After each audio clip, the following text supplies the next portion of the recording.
నీతి కథలు టీవీ 1910వ సంవత్సరం వెంకటాపురంలో. ఆ ఉదయం పచ్చని పొలాల మీద సూర్యకిరణాలు పడుతూ వాతావరణం ఆహ్లాదకరంగా ఉంది. భద్రయ్య కుర్చీలో ప్రశాంతంగా కూర్చొనుంటే రాజమ్మ మాత్రం అల్లుడి రాక కోసం ఇల్లంతా హడావడిగా శుభ్రం చేస్తూ ఉంది. ఆమె మనసులో కొత్తల్లుణ్ణి మాటల్లో ఎలా పరీక్షించాలన్న ఆలోచనలే తిరుగుతున్నాయి. ఏమండి భద్రయ్య గారు, అల్లుడొస్తున్నాడన్న ధ్యాసే మీకు లేదు? తోరణాలు కట్టలేదేంటి? వాడికి పట్నంలో చదువుకున్నానన్న గర్వముందో లేక సంస్కారముందో ఈ రోజే తేలిపోవాలి. గట్టి పరీక్ష పెడతాను. దండం పెడతానే. మొదటిసారి అల్లుడు వస్తుంటే సంతోషంగా పలకరించాలి గాని ఈ పరీక్షలేంటి? వాడు పట్నంలో ఉద్యోగం వదిలేసి వ్యవసాయం అద్భుతంగా చేస్తున్నాడు. వాడు కోప్పడితే మన పరువే పోతుంది. ఏకైక కూతుర్నిచ్చాం. వాడు మన సీతను రాజులా చూసుకుంటున్నాడా లేక కష్టపెడతాడా అనేది తెలుసుకోవద్దా? నా పరీక్షల్లో వాడు గెలవాలి. మీరు దయచేసి మధ్యలో కలుగజేసుకోకండి. సరే తల్లి, నీ ఇష్టం. నీ మాట కాదు అనే ధైర్యం ఎవరికుంది? వాడు రాగానే నీ ప్రతాపం మొదలుపెట్టుకో. నేను వెళ్ళి ఆ తోరణాలు కడతాను. కొద్దిసేపటికి వీధిలో ఎద్దుల బండి గజ్జల చప్పుడు వినిపించింది. ఆ బండిలో నుండి సీత, గోపాలం చిరునవ్వులతో దిగారు. గోపాలం ముఖంలో ఎలాంటి బెరుకు లేదు. అతను చాలా హుందాగా, ఆత్మవిశ్వాసంతో ఇంట్లోకి అడుగుపెట్టాడు. అమ్మా, నాన్న, దారిలో వాన పడుతుందేమోనని కంగారు పడ్డాం. కానీ ఎండగానే ఉంది. మీరంతా బాగున్నారా? నమస్కారం అత్తగారు. నమస్కారం మావగారు. ప్రయాణం ప్రశాంతంగా సాగింది. చిరంజీవ బాబు, దీర్ఘాయుష్మాన్ భవ. రండి, లోపల కూర్చోండి. రెండల్లుడు గారు, పట్నంలో మెత్తటి పరుపుల మీద తిరిగిన వాళ్ళు కదా. మా పల్లెటూరి రాళ్ల రోడ్ల కదుపులకి మీకు నడుము నొప్పి రాలేదు కదా? పట్నంలో చదివినా నేను పుట్టింది ఈ మట్టిలోనే అత్తగారు. బండి కుదుపులు అమ్మఒడిలో ఉయ్యాల ఊగినట్టే ఉంటాయి. మట్టి మీద నడిస్తేనే కదా మనిషికి గట్టితనం వచ్చేది. చూసావా అమ్మా, ఆయనకి వ్యవసాయం అన్నా పల్లెటూరన్నా ఎంత ఇష్టమో. ఊరికే ఆయనని తక్కువ చేసి మాట్లాడుకు. సరేలేవే సీత, లోపలికి తీసుకెళ్లి కాళ్ళు కడుక్కోవడానికి నీళ్ళివ్వు. నేను పాడి అద్దేస్తాను. గోపాలం లోపల భద్రయ్యతో వ్యవసాయ పద్ధతుల గురించి మాట్లాడుతున్నాడు. అదే సమయంలో పొరిగింటి సుబ్బయ్య, గౌరమ్మ అల్లుణ్ణి మాటలతో ఇరుకున పెట్టాలని అక్కడికొచ్చారు. ఏమే రాజమ్మ, పట్నం అల్లుడు గారు వచ్చారంట కదా, ఎక్కడున్నారు? మాకు పరిచయం చేయవా? రండి గౌరమ్మ గారు, సుబ్బయ్య గారు లోపలే ఉన్నారు. మీరే పలకరించండి. నమస్కారం అల్లుడు గారు. విన్నాను బాబు, పట్నంలో పెద్ద చదువులు చదివి బురదలో దిగారని. చేతులు మురిక్కాకుండా పట్నంలోనే ఉద్యోగం చేసుకోవచ్చు గదా. ఇక్కడ సీత పేరు మీద చాలా ఆస్తి ఉంది కదా అని వ్యవసాయం పేరుతో ఇక్కడ కూర్చొని ఆస్తిని అనుభవించొచ్చని ఆశపడ్డారా ఏమిటి? సుబ్బయ్య గారు, మాటలు జాగ్రత్త. మా అల్లుడుగా ఆస్తి కోసమేమీ రాలేదు. పండుగ వాతావరణాన్ని పాడు చేయబాకండి. మావగారు, మీరు శాంతించండి. సుబ్బయ్య గారు, చదువు కేవలం పట్నంలో ఎవరో కింద పనిచేయటానికి కాదు. ఆ చదువుని మన మట్టికి ఉపయోగిస్తే ఈ భూమి ఇంకెంత రత్నాలు పండిస్తుందో చూపించటానికే ఇక్కడున్నాను. ఆస్తి కోసం ఆశపడేవాడు అల్లుడు కాదు, బిచ్చగాడు. మామగారు నాకిచ్చిన నిజమైన ఆస్తి నా భార్య సీత. అది చాలు నాకు. భలే తెలివైన అల్లుడినే తెచ్చుకున్నావు రాజమ్మ. మాటలతోనే నోరు మూయించాడు. అవును గౌరమ్మ గారు, మా అల్లుడికి సంస్కారం బాగా తెలుసు. కూర్చోండి, పానీయం తెస్తాను. సుబ్బమ్మ, గౌరమ్మ వెళ్లిపోయిన తర్వాత పక్కింటి వాళ్ల మాటలకు సీత లోపల మదన పడుతూ గోపాలం పక్కన కూర్చుంది. ఏవండి, మా అమ్మ ఆ పక్కింటి వాళ్ళ మాటలకు మీరేం అనుకోకండి. వాళ్ళ తరపున నేను మన్నింపు అడుగుతున్నాను. సీత, బాధపడకు. ఏ తల్లికైనా తన అల్లుడి ఆలోచన విధానం తెలుసుకోవాలన్న ఆరాటం ఉంటుంది. దాన్ని మనం అర్థం చేసుకోవాలి. ఆ సుబ్బయ్య గారు ఆస్తి కోసం వచ్చారని అన్నప్పుడు నాకు చాలా కోపం వచ్చింది. కాని మీరు హుందాగా సమాధానం చెప్పారు. పెద్దవాళ్ల మాటల్ని గౌరవించాలి సీత.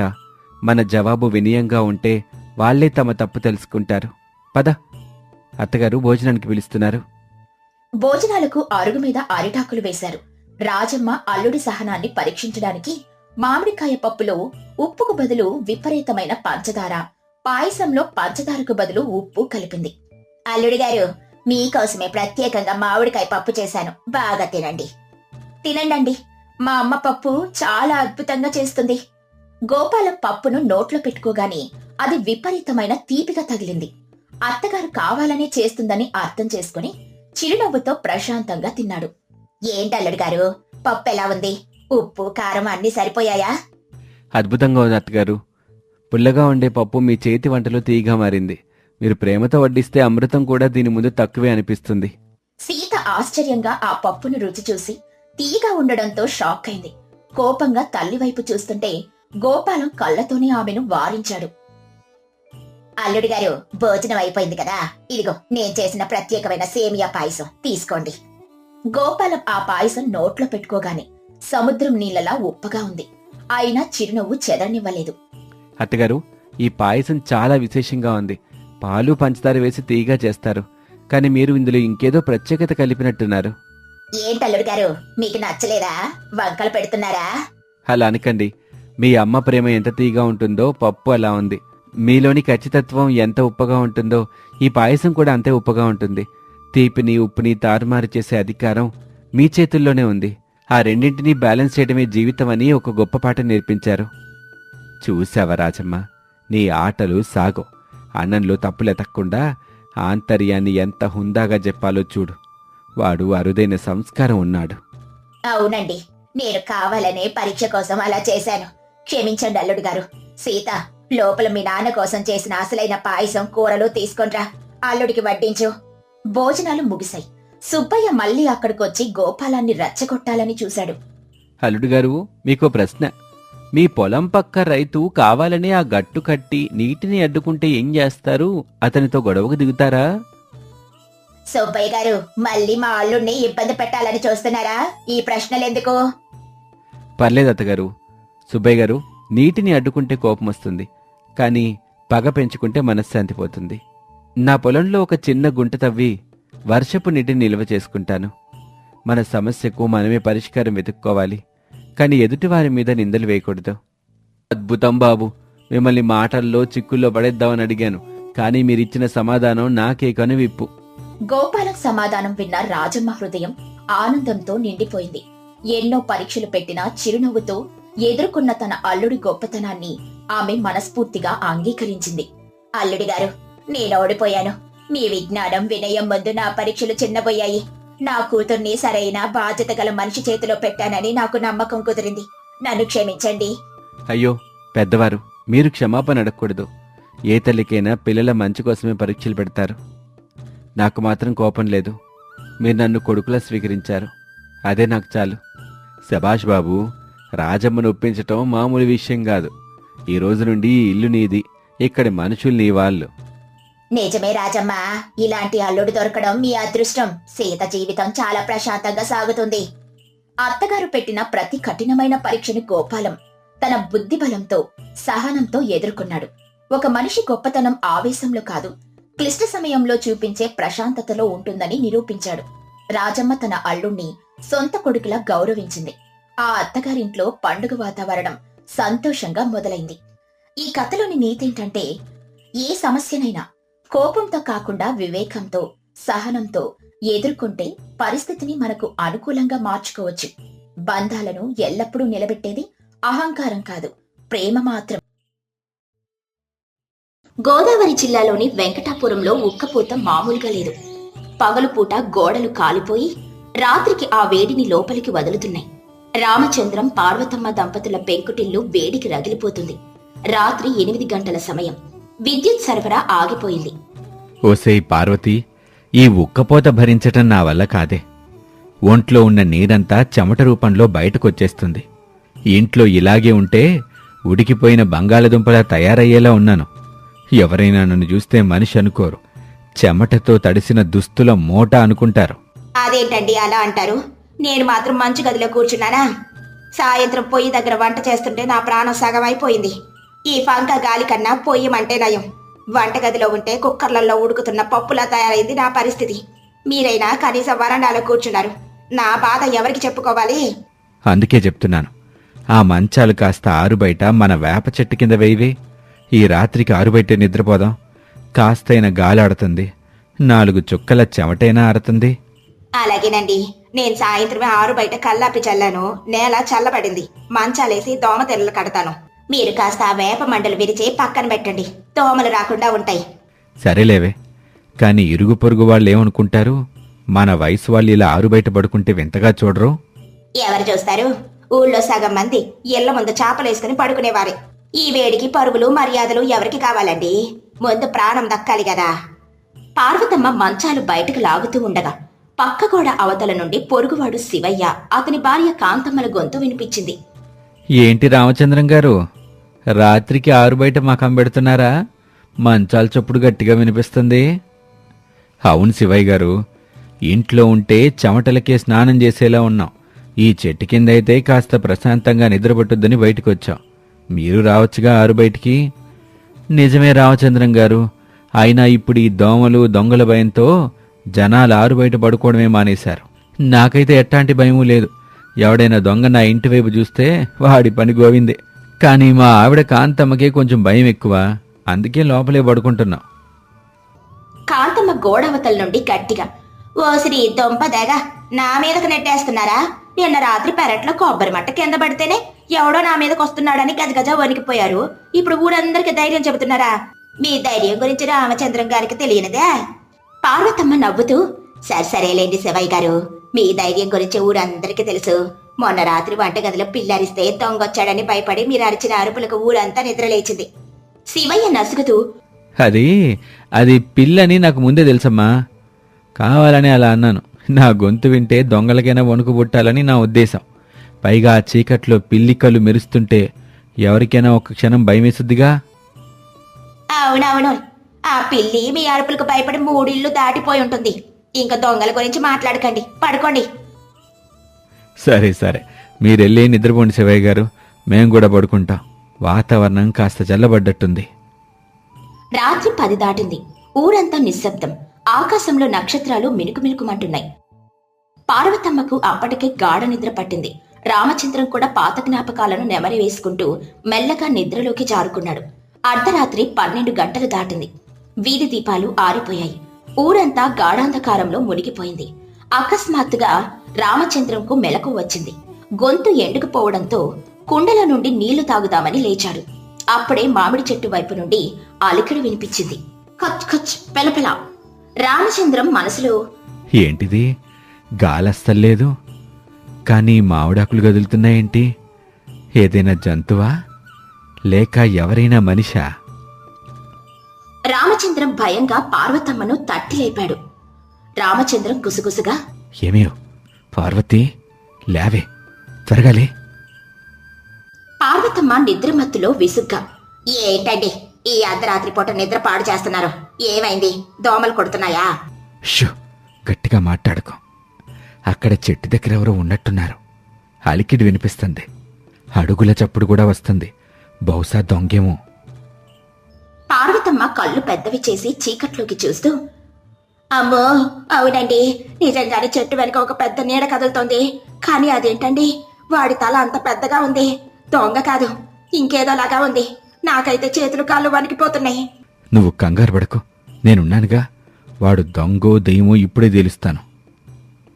శివయ్య గోడవతల నుండి వణుకుతున్న గొంతుతో, రామచంద్రం గారు, మెలకువగానే ఉన్నారా? మీ పెరట్లో ఎవరో తిరుగుతున్నారండి. నాకైతే భయం వేస్తుంది. కాంతమ్మని లేపుదామంటే గాఢ నిద్రలో ఉంది. అవును శివయ్య గారు, మేం కూడా చూస్తున్నాం. ఆ నీడేంటో అర్థం కావటంలా. దొంగ అయితే పరిగెత్తుకుంటూ పారిపోవాలి, కాని అదేదో ఒకే చోట నిలబడి తల అటూ ఇటూ దిప్పుతుంది, ఊపుతుంది. పైగా తల ఆకారం కూడా మనిషి తల్లా లేదు. నాకైతే గుండె ఆగిపోయేలా ఉందండి. మొన్నెవరో చెప్పారు, ఈ వీధి చివర ఉన్న పాడుబడ్డ బావి దగ్గర దయ్యం తిరుగుతుందని. బహుశా అదే మన పెరట్లోకి వచ్చిందేమో. నోరు ముయ్యండి శివయ్య గారు, లేనిపోని భయాలు పెట్టకండి. దయ్యాలు భూతాలు ఏమీ ఉండవు. అప్పుడే ఆ నీడ నుండి ఒక వింతైన మూలుగు వినిపించింది. ఏమండి, ఆ శబ్దం విన్నారా? నాకెందుకో నిజంగానే భయంగా ఉంది. దయ్యం కాదు కదా. మీ చేతిలో ఏదైనా ఉంటే పట్టుకోండి. మన చేతి దీపం ఎక్కడుంది? రామచంద్రం మంచం కింద ఉన్న కర్ర తీసుకుని మరో చేత్తో చేతి దీపం పట్టుకొని, ధైర్యంగా ఉండి పార్వతి, నేనేంటో చూస్తాను. మన ఊళ్ళో దయ్యాల్లేవు, భూతాల్లేవు. ఎవడో ఆకతాయిగాడయ్యుంటాడు. శివయ్య గారు, నేను చేతి దీపం వేస్తాను, మీరు గోడ దూకిట్రండి. ఇద్దరం కలిసి వాని పట్టుకుందాం.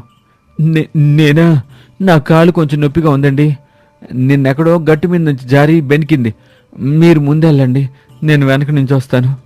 రామచంద్రం విసుగ్గా, మీ ధైర్యం తగలయ్యా.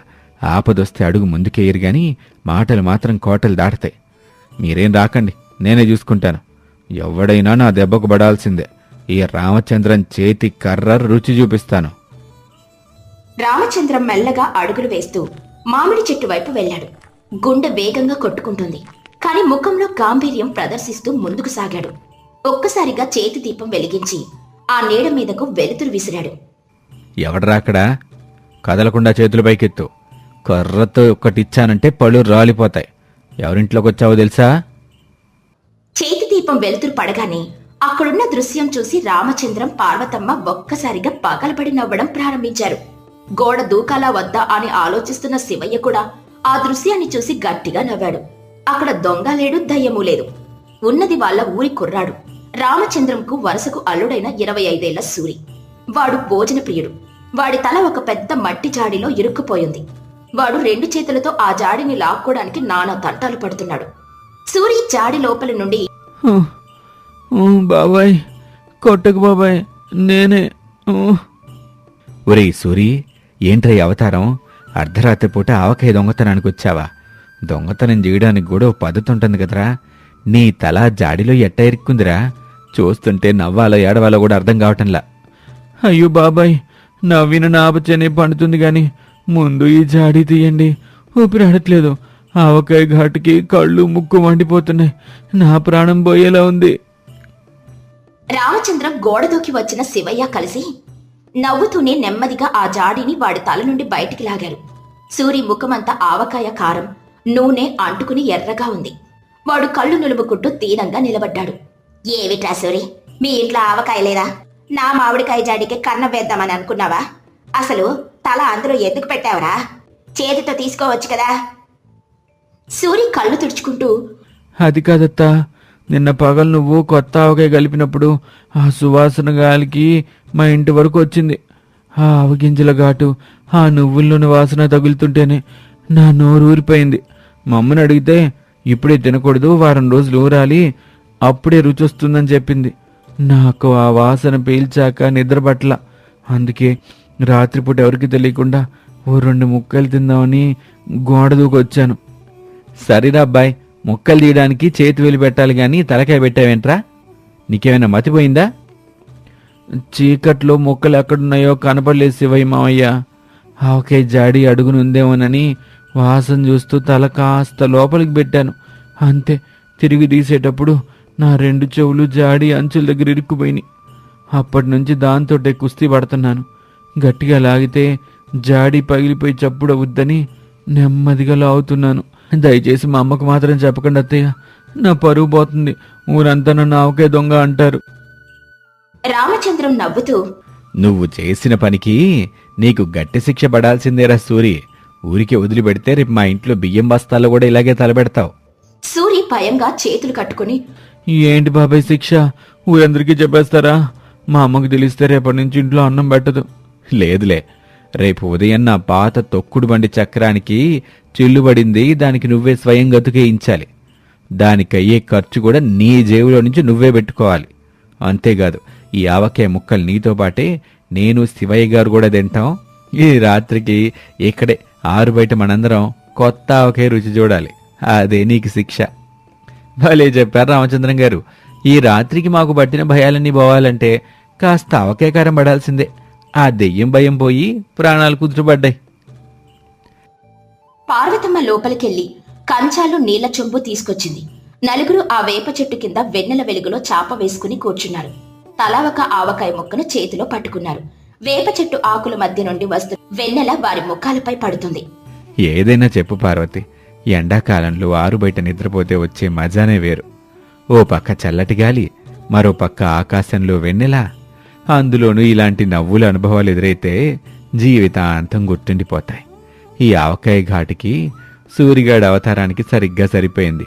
సూరి ఆవకాయ ముక్కను ఆస్వాదిస్తూ, అవును బాబాయ్, ఇంకోసారి ఆరు బయట ఎవరైనా దెయ్యం కనిపించిందని చెప్తే వాడు ఖచ్చితంగా ఆవకాయ జాడి కోసం వెతుకుతున్నాడేమోనని నేనే ముందడుగుతాను. అయినా అత్త, నీ చేతి వంట అద్భుతం అనుకో. ఈ ఆవకాయ రుచి కోసం 10 సార్లు జాడీలో తల దూర్చినా తప్పులేదు. సరేలే గాని ముందు ఆవకాయ ముక్క తిని పడుకో. మళ్ళీ ఎప్పుడైనా ఆవకాయ కావాలంటే పగలపూట నేరుగా అడుగు. ఇలా అర్ధరాత్రి పొడి దొంగల వచ్చి జాడీలో తలలు పెట్టుకో. నీ అవతారం చూసి నా గుండె ఆగినంత పనైంది. సరే రామచంద్రం గారు, ఇంక నేను వెళ్ళి పడుకుంటాను. రేపు ఉదయం కాంతమ్మకి ఈ విషయం చెప్తే పగలబడి నవ్వుద్ది. శుభరాత్రి శివయ్య గారు. సూరి, నువ్వు కూడా వెళ్ళి పడుకో. రేపు ఉదయం నా తొక్కుడు బండి సంగతి మర్చిపోబాకు. అందరూ మరోసారి గట్టిగా నవ్వుకున్నారు. ఆ నవ్వుల శబ్దాలు ఆ పల్లెటూరి రాత్రి నిశ్శబ్దాన్ని ఛేదించుకుంటూ ప్రశాంతంగా గాల్లో కలిసిపోయాయి. రామచంద్రం, పార్వతమ్మ మళ్ళీ తమ మంచాల మీద వాలి ఆ చల్లటి గాలికి హాయిగా నిద్రలోకి జారుకున్నారు. ఈ ఎండాకాలం ఆరుబయట నిద్ర వారికి ఒక మధురమైన హాస్యభరితమైన జ్ఞాపకాన్ని మిగిల్చింది.